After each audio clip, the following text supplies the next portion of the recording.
Friends, स्वागत है आप सभी का हमारे यूट्यूब चैनल टेक्निकल पॉइंट में। तो आज अपन पढ़ने वाले हैं सोम, जिसका फुल फॉर्म है स्ट्रेंथ ऑफ मटेरियल, उसका लेक्चर नंबर 1 जो कि आपके लिए लेके आए हैं। ये जो सब्जेक्ट है इसमें 50% आपकी न्यूमेरिकल्स हैं और 50% थ्योरी है। अगर आप थ्योरी को पढ़ लेते हैं तभी आपको जाके न्यूमेरिकल समझ में आएंगे। अगर आपकी थ्योरी क्लियर नहीं रहेगी तो आपको न्यूमेरिकल समझ में नहीं आएंगे। तो चलिए बढ़ते हैं बोर्ड की तरफ और समझते हैं सबसे पहले सोम का मतलब क्या होता है। चलिए उसको समझने से पहले एक डायलॉग सुन लीजिए कि डायलॉग क्या है। असफलता एक चुनौती है, असफलता एक चुनौती है, इसे स्वीकार कीजिए। असफलता एक चुनौती है, इसे स्वीकार कीजिए। क्या गलती रह गई उसको देखिए और सुधार कीजिए। चलिए इसी के साथ बढ़ते हैं बोर्ड की तरफ और समझते हैं सोम का मतलब क्या होता है। सोम तो यहाँ पे लिखा हुआ है सोम, जिसका फुल फॉर्म होता है स्ट्रेंथ ऑफ मटेरियल। ये है क्या बेसिकली? तो मेरे भाई स्ट्रेंथ का मतलब है, स्ट्रेंथ का क्या मतलब है बताइए बताइए बताइए। आपने मटेरियल साइंस पढ़ी है तो आपको पता होगा कि स्ट्रेंथ का क्या मतलब है। स्ट्रेंथ का मतलब होता है किसी भी मटेरियल की बाहरी फोर्स को झेलने की क्षमता। मतलब कोई आपके पास मटेरियल है, वो कितना बाहरी लोड झेल सकता है, उसको अपन क्या बोलते हैं? स्ट्रेंथ बोलते हैं, है ना। इतना आपको पता होगा, क्या बोलते हैं? स्ट्रेंथ बोलते हैं। ये प्रॉपर्टी होती है किसकी? मटेरियल की। तो अगर आपके सामने आपके क्वेश्चन पेपर में लिखा आ गया कि स्ट्रेंथ क्या होती है, व्हाट इज स्ट्रेंथ, डिफाइन कीजिए स्ट्रेंथ को, तो आप किस प्रकार डिफाइन करेंगे? तो आप कहेंगे जो स्ट्रेंथ है वो किसी भी मटेरियल की लोड को झेलने की क्षमता है। आई होप कि आपको ये समझ में आ गया होगा कि स्ट्रेंथ क्या होती है। अब जो आपकी सोम है, स्ट्रेंथ ऑफ मटेरियल है, इसमें अपन पढ़ेंगे डिफॉर्मेबल बॉडी के बारे में। आपका जो भी मटेरियल होगा वो डिफॉर्म होगा, और कोई भी मटेरियल डिफॉर्म कब होता है? तो आप कहेंगे, क्या कहेंगे मेरे भाई? मान लीजिए ये आपका क्या है, कोई मटेरियल है, कोई मटेरियल की रॉड है। अब मुझे इसको डिफॉर्म करना है। डिफॉर्म करना है मतलब इसको ब्रेक करना है या इसकी लेंथ में चेंज करना है। तो अपन क्या करेंगे? तो अपन क्या करेंगे, इस पे दो समान मैग्नीट्यूड के, समान मैग्नीट्यूड का मतलब 10 न्यूटन का यहाँ फोर्स लग रहा है और 10 न्यूटन का यहाँ फोर्स लग रहा है। तो समान मैग्नीट्यूड के दो क्या लगाएंगे? अपोजिट फोर्स लगाएंगे। अपोजिट फोर्स का क्या मतलब है? तो देखिए इसकी डायरेक्शन इस तरफ है और इसकी डायरेक्शन इस तरफ है और दोनों का मैग्नीट्यूड सेम है। इसका मतलब ये है कि ये अपना मान लीजिए रॉड है और यहाँ पे भी 10 न्यूटन लग रहा है और यहाँ पे भी 10 न्यूटन लग रहा है। तो ये क्या हो जाएगा? डिफॉर्म हो जाएगा। और सोम के अंदर अपन को पढ़ना है डिफॉर्मेबल बॉडी के बारे में। कौन सी बॉडी के बारे में? जो डिफॉर्म हो, डिफॉर्मेबल बॉडी। अब डिफॉर्मेबल बॉडी के बारे में ही क्यों पढ़ना है? तो मेरे दोस्त, मेरे भाई, जो सोम है इसका नाम ही है स्ट्रेंथ ऑफ मटेरियल। और किसी भी मटेरियल की स्ट्रेंथ आप कैसे फाइंड करेंगे? जब आप उसको तोड़ के देखेंगे कितना लोड लगाने के बाद ये टूट रहा है। उम्मीद करता हूं कि आपको इतना क्लियर हो गया होगा। अब देखिए, अगर आप ये करते हैं कि दो असमान मैग्नीट्यूड के, मान लीजिए यहाँ पे आपने लगा दिया 15 न्यूटन का फोर्स और यहाँ पे आपने लगा दिया 10 न्यूटन का फोर्स, है ना। अब देखिए होगा क्या इस स्थिति में। ये मान लीजिए आपकी क्या है, रॉड है, इस पे 15 न्यूटन इस साइड लग रहा है, 10 न्यूटन इस साइड लग रहा है। तो ये क्या करेगा? 15 न्यूटन वाली की तरफ खिसक जाएगा, जिससे कि ये डिफॉर्म नहीं होगा, है ना। तो अपन को क्या करना है? अपन को मटेरियल को डिफॉर्म करना है। और कोई भी मटेरियल कब डिफॉर्म होगा? जब उस पर दो समान मैग्नीट्यूड की अपोजिट फोर्स लग रहे हों। उम्मीद करता हूं कि आपको समझ में आ गया होगा कि सोम क्या है। कि सोम के अंदर अपन डिफॉर्मेबल बॉडी के बारे में स्टडी करते हैं। चलिए चलिए चलिए बढ़ते हैं आगे और देखते हैं पहला टॉपिक जो कि हमारे सिलेबस में है। सोम के फर्स्ट यूनिट के पहले जो टॉपिक है उसको कवर करते हैं। चले एक काम कर, 200 रुपए दे और 50 रुपए काट ओवर एक्टिंग के वजह से। चलिए दोस्तों बढ़ते हैं आगे और देखते हैं आगे के कॉन्सेप्ट्स को। अब देखिए यहाँ पे क्या है, अपना जो फर्स्ट यूनिट है उसका नाम क्या है? Simple stresses and strain. अब ये सिंपल स्ट्रेस क्या होता है और स्ट्रेन क्या होती है, आप कहेंगे आपने तो बड़ी दुविधा में डाल दिया। तो ये दुविधा में नहीं डाला है, इसको समझने से पहले सबसे पहले हमें एक टॉपिक समझना पड़ेगा। उस टॉपिक का नाम है, क्या है उस टॉपिक का नाम? उस टॉपिक का नाम है types of forces. Types of forces.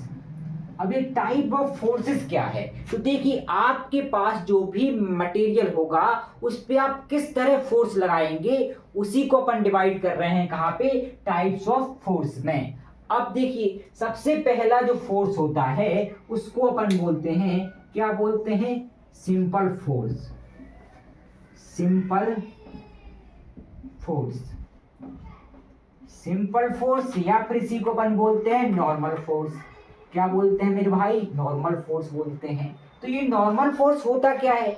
अब आपके पास मान लीजिए कोई क्या है, ये रॉड है, ये मटेरियल की कोई रॉड है।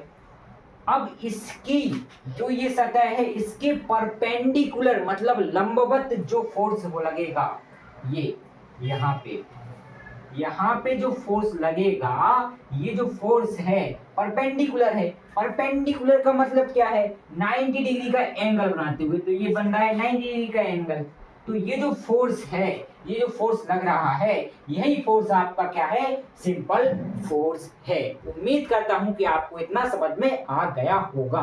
अब देखिए, यहाँ पे बंदा पी क्या रूल लिखा है।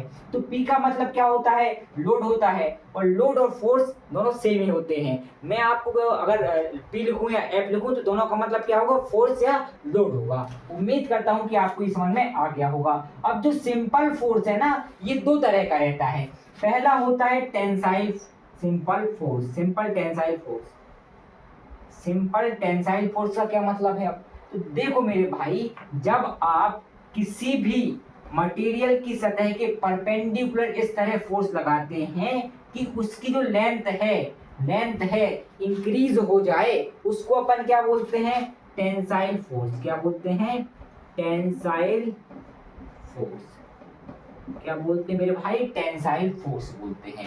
उम्मीद करता हूं कि आपको इतना समझ में आ गया होगा कि टेंसाइल फोर्स क्या है। देखिए, अगर आप इस मटेरियल पे फोर्स लगा रहे हैं तो अगर इसकी लेंथ में चेंज हो रहा है, लेंथ में वृद्धि हो रही है, लेंथ बढ़ रही है, इसकी लंबाई में वृद्धि हो रही है, तो ये जो फोर्स होगा आपका, ये कौन सा होगा?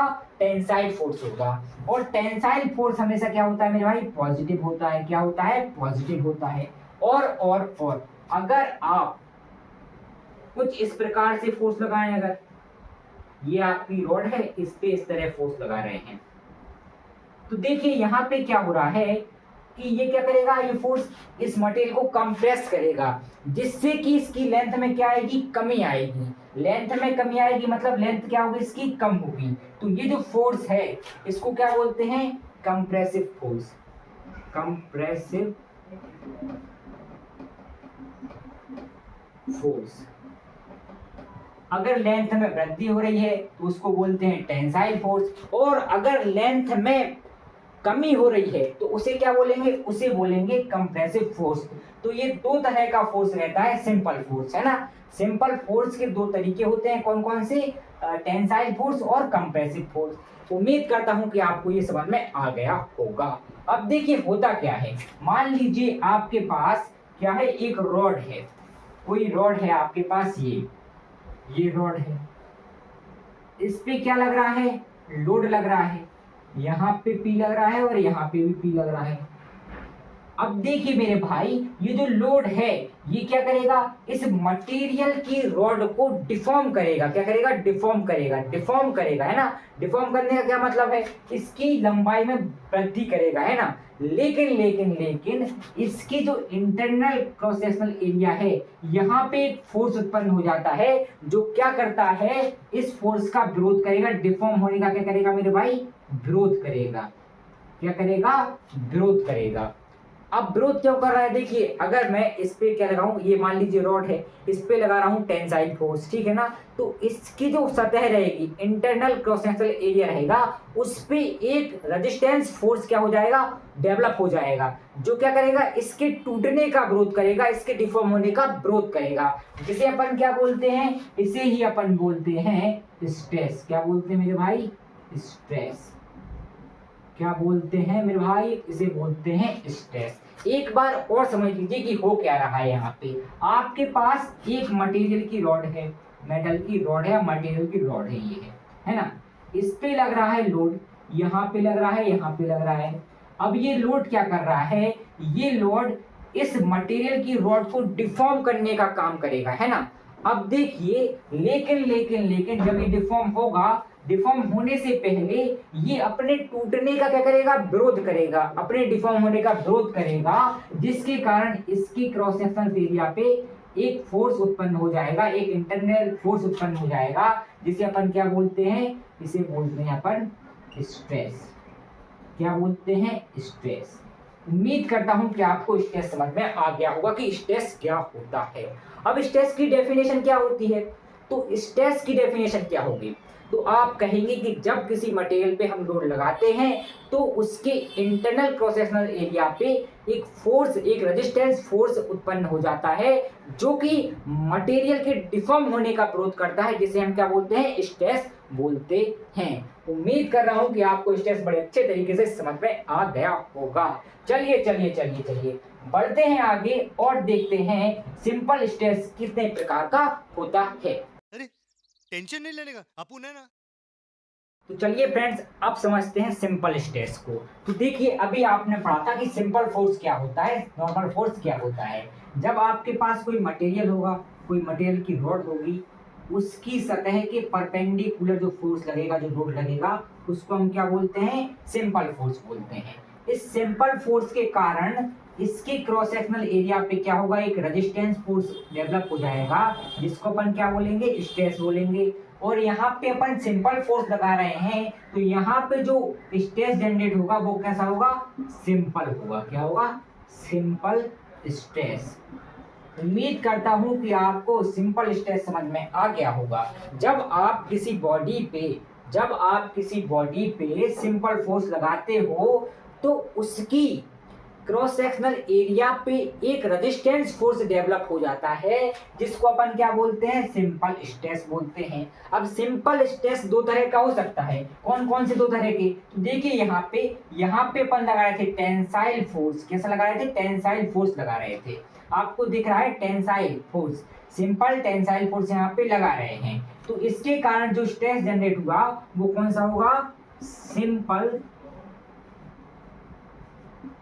Tensile stress. कौन सा स्ट्रेस होगा, सिंपल टेंसाइल स्ट्रेस।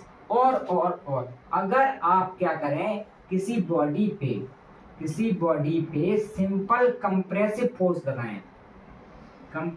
फोर्स लगाएं, तो इसके क्रॉस सेक्शनल एरिया पे यहाँ पे जो भी डेवलप होगा, जो भी इंटरनल फोर्स डेवलप होगा, उसे हम क्या बोलेंगे, उसे हम बोलेंगे कंप्रेसिव स्ट्रेस। क्या बोलेंगे, सिंपल कंप्रेसिव स्ट्रेस। अब यहाँ पे इन दोनों में अंतर क्या रहता है, जो आपका टेंसाइल स्ट्रेस है ये क्या रहता है, पॉजिटिव रहता है, और जो कंप्रेसिव स्ट्रेस है ये कैसा रहता है, आपका नेगेटिव रहता है। तो ये रहते हैं इनमें बेसिक डिफरेंस। उम्मीद कर रहा हूं कि आपको ये समझ में आ गया होगा। अब देखिए, जो सिंपल स्ट्रेस है इसको अपन शो किससे करते हैं, इसको शो करते हैं सिग्मा से। तो सिग्मा इज इक्वल टू क्या होता है, sigma is equal to P upon A. अब ये P क्या है और A क्या है, देखो सिग्मा का मतलब है आपका सिंपल स्ट्रेस। क्या मतलब है सिग्मा का, सिंपल स्ट्रेस। P का मतलब क्या है, ये जो लोड लग रहा है इसको बोल रहे हैं अपन P। A का मतलब क्या है, ये जो क्रॉस सेक्शनल एरिया होगा इसका, ये वाला, ये क्या है आपका A है। तो ये फॉर्मूला किसका होगा, ये जो फॉर्मूला है ये फॉर्मूला है सिंपल स्ट्रेस का। किसका मेरे भाई, सिंपल स्ट्रेस का। अब देखिए यहाँ से यूनिट क्या निकल के आ रही है, स्ट्रेस की। तो मेरे भाई लोड का मतलब क्या होता है, एक तरह का फोर्स की यूनिट क्या होती है, तो आप कहेंगे न्यूटन होती है। इसके बाद ए का मतलब क्या है, एरिया की यूनिट क्या होती है, तो आप कहेंगे मीटर स्क्वायर। तो न्यूटन पर मीटर स्क्वायर ये यूनिट होती है किसकी, स्ट्रेस की। सिंपल स्ट्रेस की या स्ट्रेस की जो यूनिट होती है वो क्या होती है, न्यूटन पर मीटर स्क्वायर। चलिए आपको ये भी समझ में आ गया। उम्मीद करता हूँ कि बहुत अच्छे तरीके से आपको चीजें समझ में आ रही होंगी। चलिए बढ़ते हैं आगे और देखते हैं सेकेंड टाइप के फोर्स को। चलिए फ्रेंड्स बढ़ते हैं आगे और सीखते हैं नई चीजों को आगे आने वाली। अभी अपन पढ़ रहे थे types of force. Type of force में सबसे पहला टाइप अपन ने पढ़ लिया था सिंपल फोर्स या नॉर्मल फोर्स। अब उसके बाद सेकंड जो टाइप है उसका नाम है शियर फोर्स। क्या नाम है मेरे भाई? तो आप कहेंगे शियर फोर्स। अब ये शियर फोर्स क्या होता है? बताइए बताइए बताइए कि शियर फोर्स होता क्या है। मान लीजिए आपके पास कोई बॉडी है, ये क्या है? आपके पास कोई बॉडी है। अब इस बॉडी की सरफेस के अलोंग जो फोर्स लगेगा उसको अपन क्या बोलेंगे? शियर फोर्स बोलेंगे। अलोंग का मतलब मान लीजिए एक यहाँ पे लग रहा है फोर्स, ये एक यहाँ पे लग रहा है लोड, ये P और ये P। तो ये जो फोर्स है इस फोर्स को अपन क्या बोल रहे हैं? इस फोर्स को अपन बोल रहे हैं शियर फोर्स।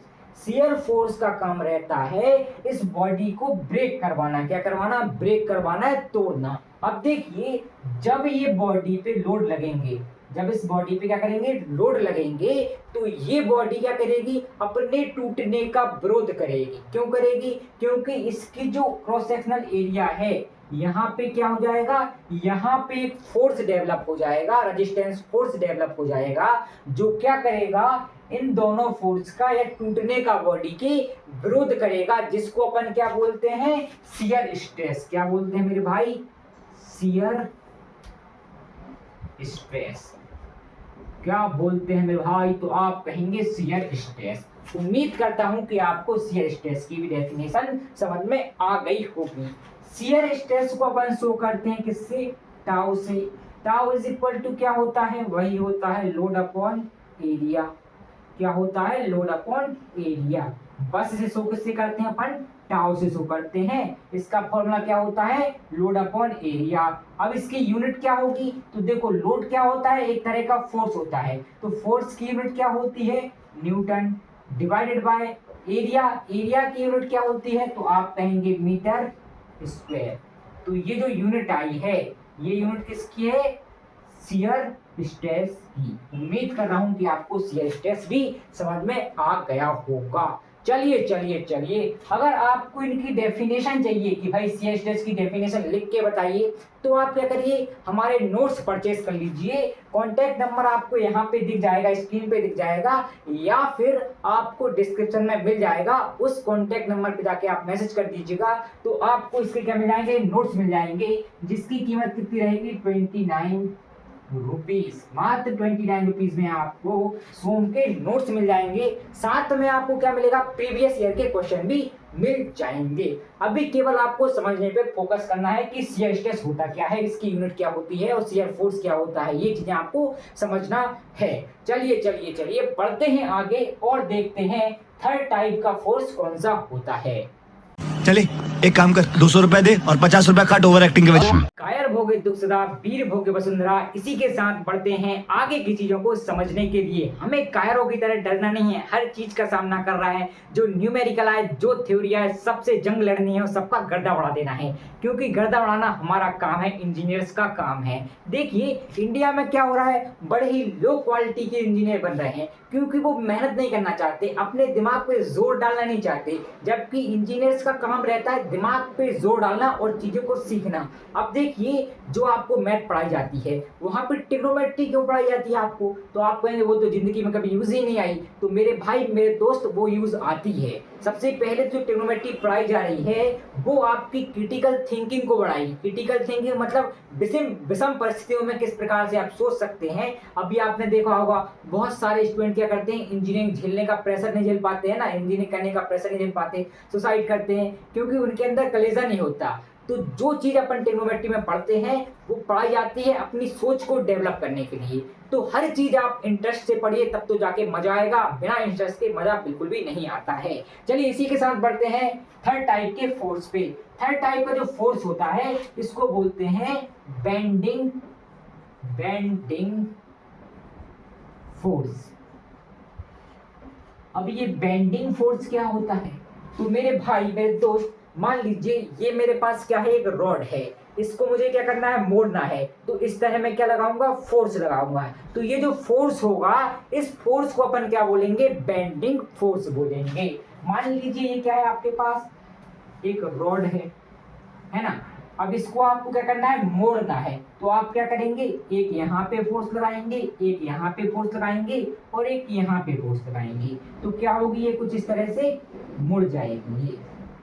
ये क्या करेगी, मुड़ जाएगी। तो यहाँ पे अपन जो फोर्स लगा रहे हैं, जो लोड लगा रहे हैं, वो लोड कौन सा है, वो लोड है बेंडिंग फोर्स या बेंडिंग लोड। उम्मीद करता हूं कि आपको ये अच्छी तरीके से समझ में आ गया होगा। अब इसकी फुल डिटेल अपन आगे के चैप्टर्स में पढ़ेंगे। जो फर्स्ट चैप्टर है, इसमें अपन को केवल और केवल क्या पढ़ना है, सिंपल फोर्स पढ़ना है और शियर फोर्स पढ़ना है। इसके बाद चौथा जो टाइप है फोर्स का, वो कौन सा है, टॉर्सन फोर्स। कौन सा फोर्स, टॉर्सन फोर्स। अब ये टॉर्सन फोर्स क्या होता है, टॉर्सन का मतलब क्या है, मरोड़ना। ठीक है, किसी भी चीज को ऐसे मरोड़ना है ना, इसको क्या बोलते हैं, टॉर्सन फोर्स बोलते हैं। तो ये 4 टाइप के फोर्स अपन को पढ़ना है, किसमें, सोम के अंदर। अभी अपन फर्स्ट यूनिट में केवल 2 फोर्स अच्छे से डिस्कस करेंगे। कौन कौन से फोर्स, सबसे पहला आपका सिंपल फोर्स, दूसरा शियर फोर्स। ठीक है ना, ये अपन को पढ़ना है फर्स्ट यूनिट में। उसके बाद बेंडिंग फोर्स पढ़ेंगे अपन सेकेंड यूनिट में, और टॉर्सन फोर्स भी पढ़ेंगे सेकेंड यूनिट में। केवल अभी अपन को जरूरत किसकी है, सिंपल फोर्स की और शियर फोर्स की। चलिए बढ़ते हैं आगे और समझते हैं आगे की चीजों को और आगे के कॉन्सेप्ट्स को। अरे टेंशन नहीं लेने का, अपुन है ना। दोस्तों बढ़ते हैं आगे और देखते हैं आगे की चीजों को। अभी अपन ने पढ़ा था सिंपल फोर्स कि सिंपल फोर्स क्या होता है। तो देखिए सिंपल फोर्स क्या होता है, अगर आप किसी बॉडी पे, किसी मटेरियल की बॉडी पे उसकी सरफेस के परपेंडिकुलर जो फोर्स लगाते हैं, जो लोड लगाते हैं, उसको अपन क्या बोलते हैं, उसको अपन बोलते हैं सिंपल फोर्स। अब देखिए क्या होगा, ये जो सिंपल फोर्स है, ये इस बॉडी को डिफॉर्म करने का प्रयास करेगा, लेकिन इसकी क्रॉस सेक्शनल एरिया पे क्या होगा, एक रेजिस्टेंस फोर्स उत्पन्न हो जाएगा, जो क्या करेगा, इस बॉडी के डिफॉर्म होने का विरोध करेगा, जिसे अपन क्या बोलते हैं, सिंपल स्ट्रेस। क्या बोलते हैं मेरे भाई, सिंपल स्ट्रेस। एक बार और समझ लीजिए क्या होता है कि भाई अगर आप किसी भी बॉडी पे सिंपल फोर्स लगाते हैं, तो उस बॉडी के क्रॉस सेक्शनल एरिया पे एक रेजिस्टेंस फोर्स उत्पन्न हो जाता है, जो इस बॉडी के डिफॉर्म होने का विरोध करता है। उसे अपन क्या बोलते हैं, उसे अपन बोलते हैं सिंपल स्ट्रेस। क्या बोलते हैं मेरे भाई, तो आप कहेंगे सिंपल स्ट्रेस बोलते हैं। और एक चीज और समझिए, सिंपल स्ट्रेस को अपन शो करते हैं सिग्मा से। सिग्मा इज इक्वल टू होता है load upon cross sectional area. इसका जो यूनिट होता है वो क्या होता है, न्यूटन पर मीटर स्क्वायर। ये होता है इसका यूनिट। उम्मीद करता हूं कि आपको इतना समझ में आ गया होगा। अब देखिए होता क्या है, बेसिकली यहाँ पे क्या होता है कि अगर आप इस बॉडी पे लोड लगा रहे हैं, फोर्स लगा रहे हैं, सिंपल फोर्स लगा रहे हैं, तो इसके क्रॉस सेक्शनल एरिया पे क्या होगा, एक सिंपल स्ट्रेस उत्पन्न हो जाएगा, जो क्या करेगा, इस बॉडी के डिफॉर्म होने का विरोध करेगा। लेकिन इस सिंपल स्ट्रेस की भी तो कुछ ना कुछ लिमिट होगी। अगर इसकी लिमिट से ज्यादा हम लोड लगा दें, सिंपल फोर्स लगा दें, तो क्या होगा मेरे भाई, तो ये होगा कि ये जो बॉडी है ये डिफॉर्म हो जाएगी। क्या होगी मेरे भाई, डिफॉर्म हो जाएगी। देखिए यहाँ पे लग रहा है टेंसाइल फोर्स, तो यहाँ पे किस प्रकार डिफॉर्म होगी, यहाँ पे ये बॉडी की जो लेंथ है वो बढ़ जाएगी। क्या होगी, लेंथ बढ़ जाएगी। यहाँ पे क्या करेगी, लेंथ आपकी, लेंथ क्या करेगी यहाँ पे आपकी, बढ़ जाएगी। ये क्या हो गई, आपकी लेंथ बढ़ गई। मान लीजिए पहले इसकी जो लेंथ थी वो थी एल। क्या थी, एल। पहले जो रियल इसकी लेंथ थी वो क्या थी, एल थी।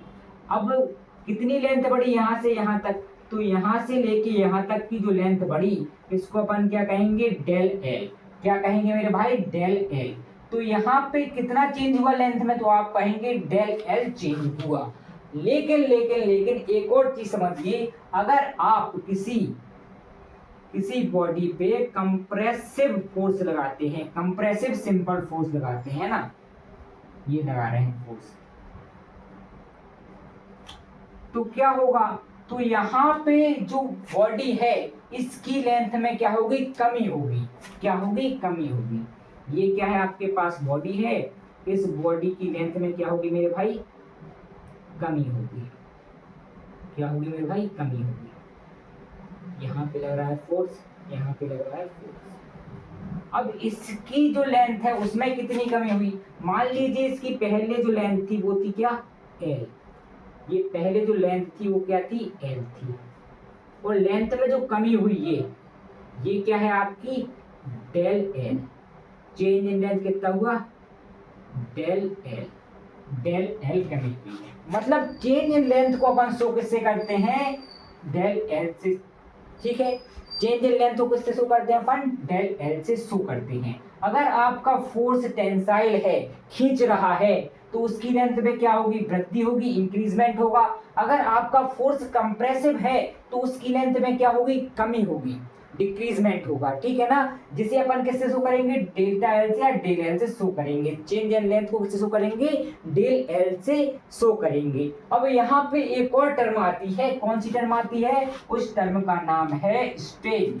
स्ट्रेन क्या है मेरे भाई, स्ट्रेन।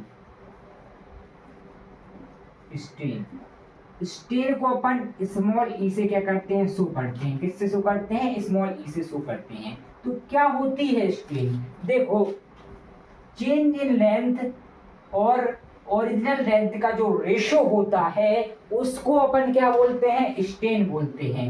द रेशो, समझ लीजिए यहाँ पे, the ratio of change in length, change in length and original length, जो आपकी स्ट्रेन होती है ये डेल्टा एल और एल का क्या होता है, रेशो होता है। मतलब डेल एल अपॉन एल। इसको अपन क्या लिख सकते हैं, इसको अपन लिख सकते हैं E is equal to change in length divided by original length. ये फॉर्मूला होता है आपकी स्ट्रेन का।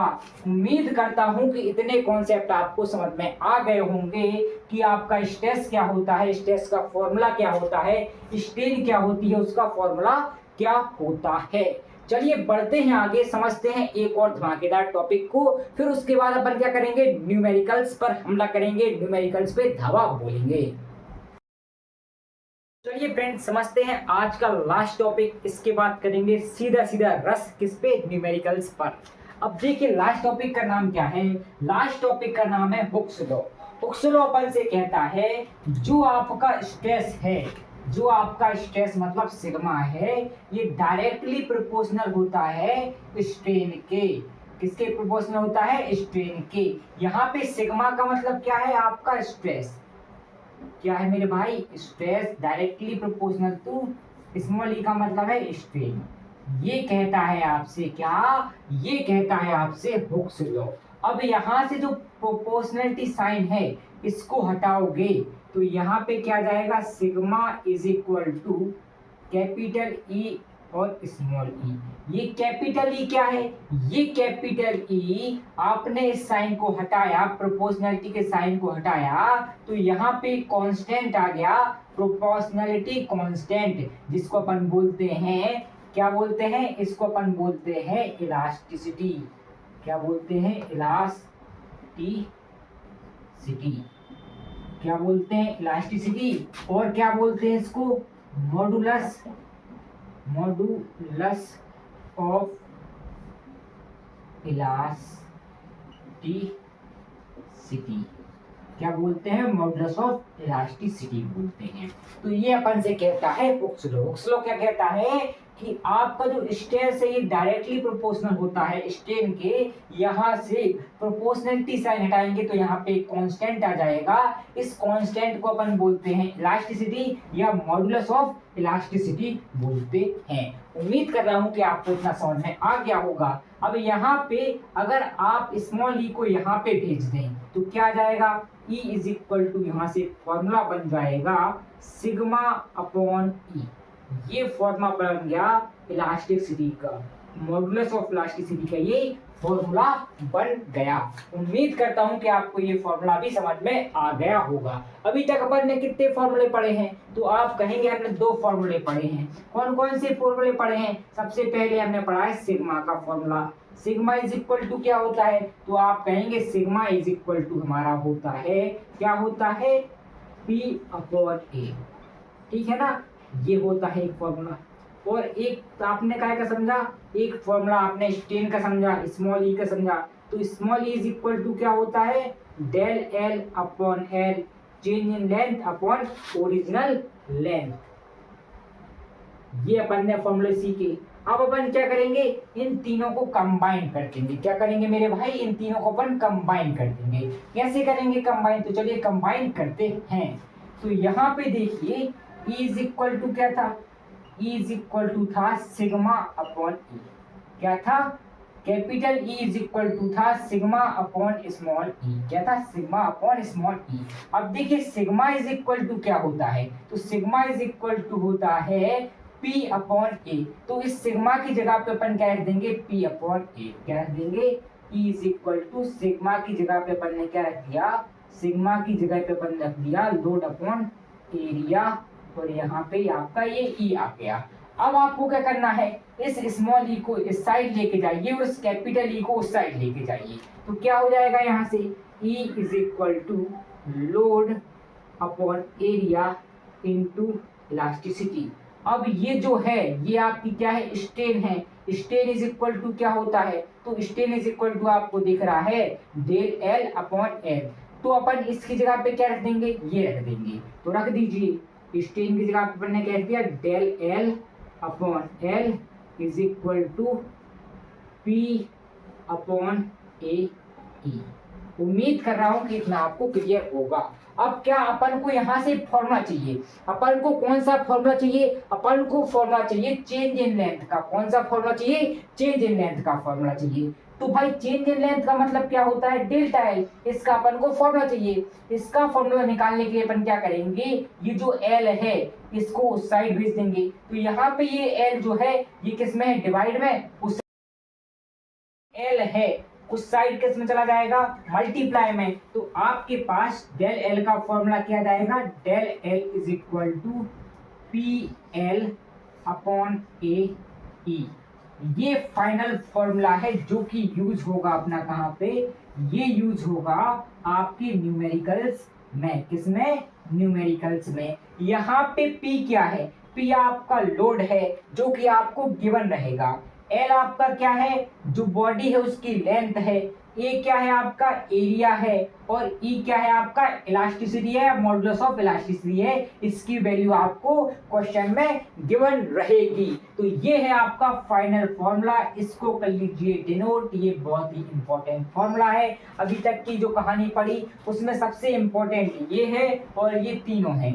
ये तीन मतलब ये वाले और ये वाला और ये वाला, ये 3 चीजें 4 चीजें आपको क्या करनी है, नोट कर लेनी है अपने नोटबुक में। बहुत ही इंपॉर्टेंट है ये। चलिए बढ़ते हैं आगे, समझते हैं एक बेहतरीन से क्वेश्चन को, एक बेहतरीन से न्यूमेरिकल्स को। चले एक काम कर, 200 रुपए दे और 50 रुपए काट ओवर एक्टिंग के वजह। बढ़ते हैं आगे, समझते हैं एक न्यूमेरिकल को। लेकिन न्यूमेरिकल को समझने से पहले एक बहुत ही इंपॉर्टेंट चीज है जो कि आपको समझनी पड़ेगी। क्या है वो इंपॉर्टेंट चीज, उस इंपॉर्टेंट चीज का नाम है कि अपना जो फॉर्मूला आया था चेंज इन लेंथ का, क्या आया था, del L upon P L upon A E.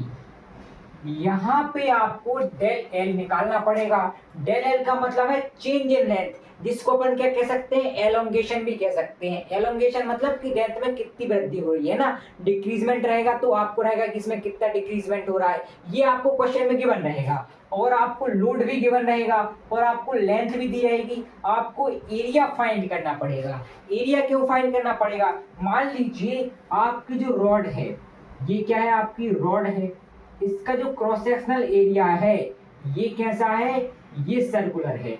ये आपकी रॉड है, इसका जो क्रॉस सेक्शनल एरिया है वो क्या है, सर्कुलर है। तो इसका हमें क्या दिया रहेगा, डायमीटर दिया रहेगा। क्या दिया रहेगा, डायमीटर दिया रहेगा। और एरिया कैलकुलेट करना पड़ेगा।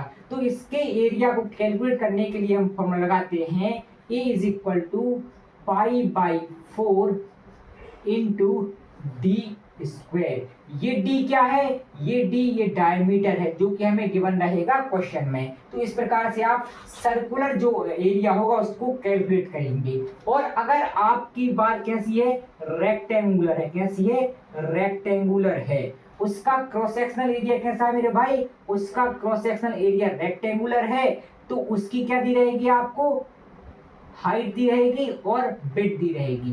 मतलब b दिया जाएगा, आपको h दिया जाएगा। और उसको अगर आपको एरिया कैलकुलेट करना है तो उसका एरिया कैसे कैलकुलेट करेंगे, तो a इज इक्वल टू हो जाएगा a into B, a into B नहीं, h इंटू बी, या b इंटू एच।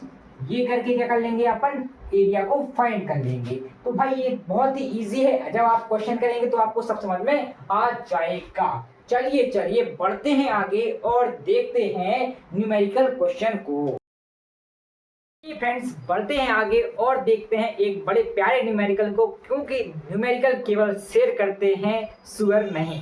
तो भाई अपन शेर हैं, अपन क्या करेंगे, न्यूमेरिकल को करेंगे सॉल्व, और न्यूमेरिकल देके बिल्कुल घबराएंगे नहीं। तो यहाँ पे लिखा है एक न्यूमेरिकल जो कि आपको पहले पढ़ना है, 2-3 बार अच्छे से पढ़ लीजिए। उसके बाद क्या करना है, आपको इसको लिखना है ना, तो आपको समझ में आ जाएगा कि अपन से क्वेश्चन कहना क्या जा रहा है। और यहाँ पे क्या आपको दिख रहा होगा, रिफ्लेक्शन है ना, तो उस रिफ्लेक्शन को आप अवॉइड करिए, क्योंकि मैं आपको क्वेश्चन पढ़ के भी सुना देता हूँ।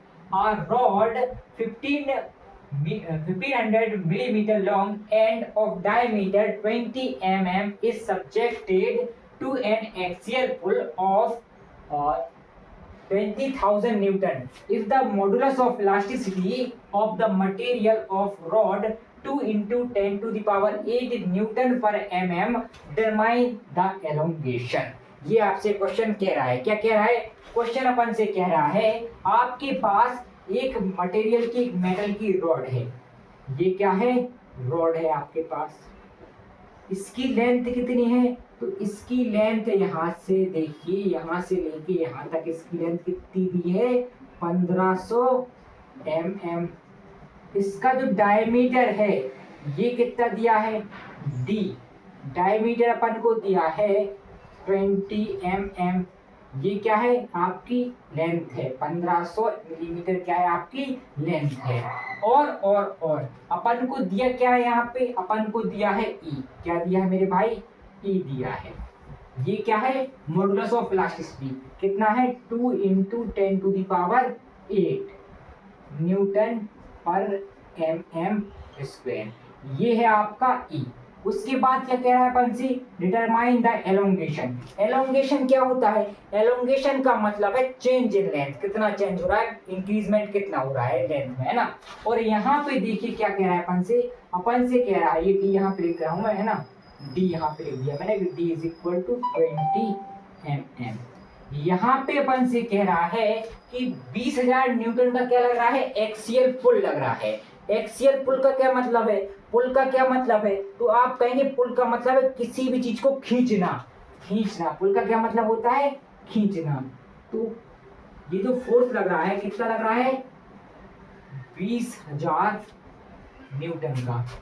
कितने का, 20,000 न्यूटन का ये टेंसाइल फोर्स लग रहा है। कौन सा फोर्स लग रहा है मेरे भाई, तो आप कहेंगे टेंसाइल फोर्स लग रहा है। एलोंगेशन का फॉर्मूला क्या होता है, डिटरमाइन द एलोंगेशन। एलोंगेशन मतलब चेंज इन लेंथ। इसका फॉर्मूला क्या होता है चेंज इन लेंथ का, तो चेंज इन लेंथ का फॉर्मूला होता है del L upon load length area into E. अपने पास लोड गिवन है, लेंथ गिवन है, इसके बाद ई भी गिवन है अपन को, अपने पास क्या नहीं है, एरिया नहीं है। एरिया निकालने के लिए अपन क्या करते हैं, फॉर्मूला लगाते हैं। यहाँ पे आपको दिख रहा है, क्या दिख रहा है मेरे भाई, यहाँ पे आपको दिख रहा है ये क्या है, सर्कुलर है। सर्कुलर अगर कोई आपका क्रॉस सेक्शनल एरिया है तो उसका एरिया कैसे फाइंड करते हैं, तो अपन फॉर्मूला लगाते हैं, A is equal to pi by 4 into D square.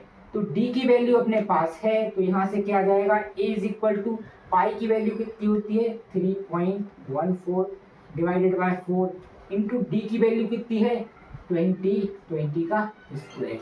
करिए इसको कैलकुलेट, हम भी करते हैं इसको कैलकुलेट कैलकुलेटर में, और कैलकुलेटर उठाते हैं अपना और देखते हैं इसको।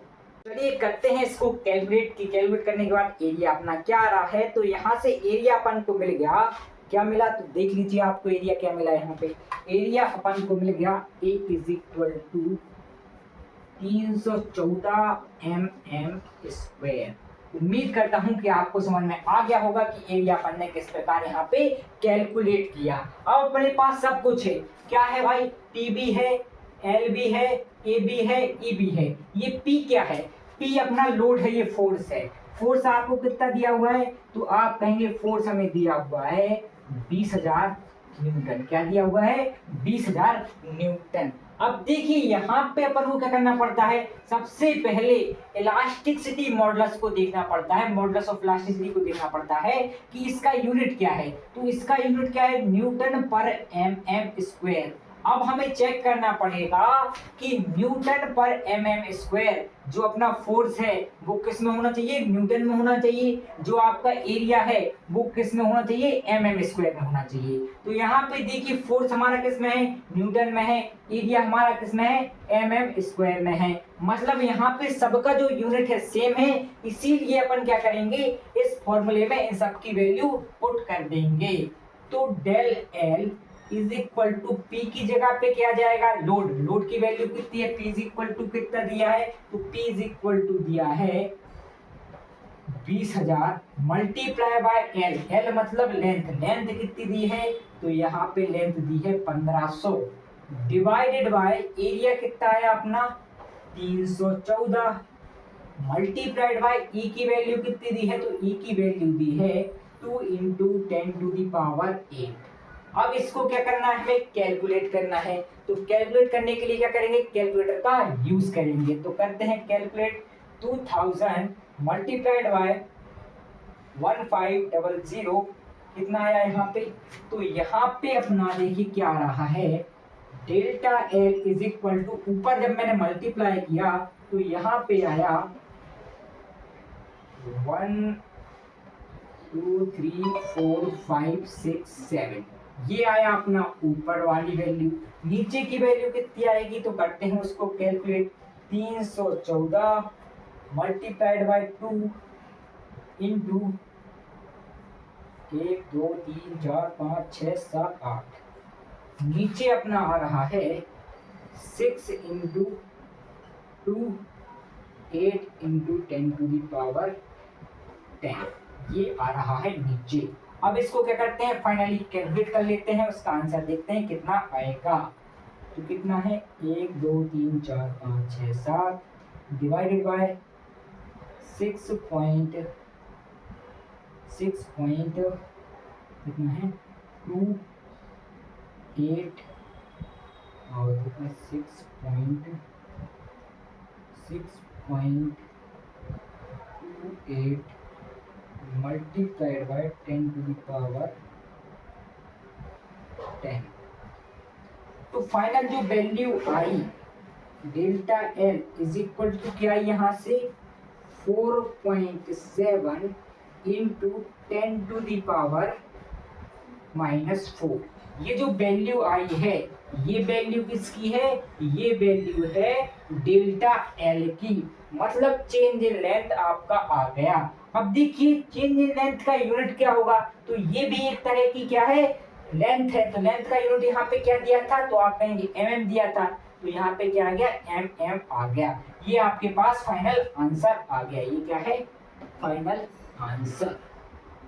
तो उम्मीद करता हूं कि आपको ये क्वेश्चन समझ में आ गया होगा। एक बार और समझ लीजिए कि क्या कह रहा है क्वेश्चन। क्वेश्चन अपन से कह रहा था एक आपके पास रॉड है जिसकी लंबाई 1500 mm है, जिसका डायमीटर कितना है, डायमीटर 20 mm है, और उस पे एक एक्सियल पुल लग रहा है, मतलब टेंसाइल फोर्स लग रहा है। एक्सियल पुल मतलब किसी भी चीज को खींचना, ठीक है ना। इस पे क्या लग रहा है, पुल लग रहा है 20,000 न्यूटन का, है ना। ये अपन से क्या गया था, और अपन को कैलकुलेट क्या करना था, अपन को कैलकुलेट करना था total elongation. Determine the elongation. Elongation का मतलब क्या है, चेंज इन लेंथ, ठीक है ना। और अपन को ई की वैल्यू गिवन थी, तो अपन को पता था कि delta L is equal to क्या होता है, P L upon A E. P की वैल्यू पता थी कि पी अपन को कितना दिया हुआ है, 20,000 न्यूटन।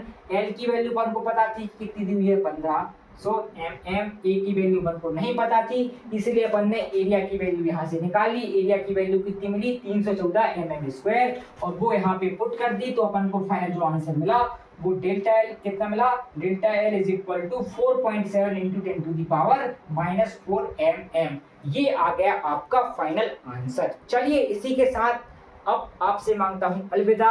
और पहले देखो, अलविदा मांगने से पहले कुछ चीजें हैं जो आपको समझाना चाहता हूं। तो नेक्स्ट पेज पे अपन बढ़ते हैं आगे और आपको समझाता हूं कुछ अच्छी सी चीजें। चले एक काम कर, 200 रुपए दे और 50 रुपए काट ओवर एक्टिंग के वजह। मित्रों बढ़ते हैं आगे और समझते हैं स्ट्रेंथ ऑफ मटेरियल की कुछ अच्छी चीजें। अच्छी चीजों का नाम क्या है, तो अच्छी चीजों का नाम है प्रॉपर्टी ऑफ मटेरियल। क्या है मेरे भाई, प्रॉपर्टी ऑफ मटेरियल। ये आपकी अच्छी चीज है ना। अच्छी चीज का मतलब क्या है, ये आपके एग्जाम में आती है, प्रॉपर्टी ऑफ मटेरियल। तो क्या क्या प्रॉपर्टी होती है किसी मटेरियल की, तो आप कहेंगे सबसे पहली प्रॉपर्टी तो आपने बता दी थी, क्या बताई थी, स्ट्रेंथ। क्या बताई थी, स्ट्रेंथ। स्ट्रेंथ क्या होती है कि भाई कोई भी आपका मटेरियल है वो कितने बाहरी लोड को झेल सकता है, उसको अपन क्या बोलते हैं, स्ट्रेंथ बोलते हैं। उसके बाद सेकंड प्रॉपर्टी क्या आती है, तो सेकंड प्रॉपर्टी आती है डक्टिलिटी। डक्टिलिटी। अब ये डक्टिलिटी क्या होती है, तो आपके पास कोई मटेरियल है, आप उसको कितना खींच सकते हैं, उसको कितना पतला कर सकते हैं खींच के बिना टूटे। तो ये जो प्रॉपर्टी होती है, इस प्रॉपर्टी को अपन बोलते हैं डक्टिलिटी। फिर तीसरी प्रॉपर्टी आती है ब्रिटलनेस। ब्रिटलनेस कि ब्रिटलनेस होती क्या है, तो मेरे भाई मटेरियल की वह प्रॉपर्टी जिसके कारण वो बिना डिफॉर्म हुए डायरेक्ट टूट जाता है, उसे अपन क्या बोलते हैं, उसको अपन बोलते हैं ब्रिटलनेस। आपने मट्टी का एक डिगला देखा होगा, ठीक है ना, मट्टी का डिगला, उसको आप लंबा करने की कोशिश कीजिएगा, अगर आप उसको लंबा करने जाएंगे तो वो टूट जाएगा। तो वो जो प्रॉपर्टी है, उसी प्रॉपर्टी को अपन क्या बोल रहे हैं यहाँ पे, ब्रिटलनेस बोल रहे हैं। इसके बाद कौन सी प्रॉपर्टी आती है, इसके बाद आती है हार्डनेस। कि हार्डनेस क्या होती है। फिर इसके बाद जो प्रॉपर्टी आती है वो आती है टफनेस। तो ये जो प्रॉपर्टीज हैं मटेरियल की, 6 प्रॉपर्टीज, 8 प्रॉपर्टीज या 10 प्रॉपर्टीज, ये आपको पढ़नी है, ये आपके एग्जाम में आती हैं, ठीक है ना। इसकी थ्योरी आपको हमारे नोट्स में मिल जाएगी, जो कि आपको 29 रुपीज में मिल जाएंगे। वरना क्या कर सकते हैं आप, आपको नोट्स नहीं खरीदना, मान लो आप कहते हैं भाई हमारे पास तो पैसे ही नहीं है, हमें नोट्स नहीं चाहिए, तो आप क्या करिएगा, आप गूगल कर लीजिएगा, चैट जीपीटी से पूछ लीजिएगा कि भाई प्रॉपर्टी ऑफ मटेरियल कितने तरह की रहती हैं और उनकी डेफिनेशन क्या होती है। वो पढ़ के आप क्या करेंगे, अच्छे नंबर ला लाएंगे, ठीक है, अच्छे नंबर ला सकते हैं एक हिसाब से देखा जाए तो। और एक और अच्छी चीज है, एक और अच्छी चीज क्या है, हुक्स लॉ। हुक्स लॉ की डेफिनेशन क्या होती है, हुक्स लॉ मैंने आपको समझा दिया है, लेकिन हुक्स लॉ की डेफिनेशन क्या होती है ये आपको क्या करना पड़ेगा, पढ़ना पड़ेगा। और पढ़ने के लिए क्या चाहिए आपको, नोट चाहिए, तो आप नोट्स ले भी सकते हैं, या फिर आप क्या करेंगे, चैट जीपीटी से जाके पूछेंगे कि भैया हुक्स लॉ क्या होता है, तो वो आपको पूरा डिफाइन कर देगा।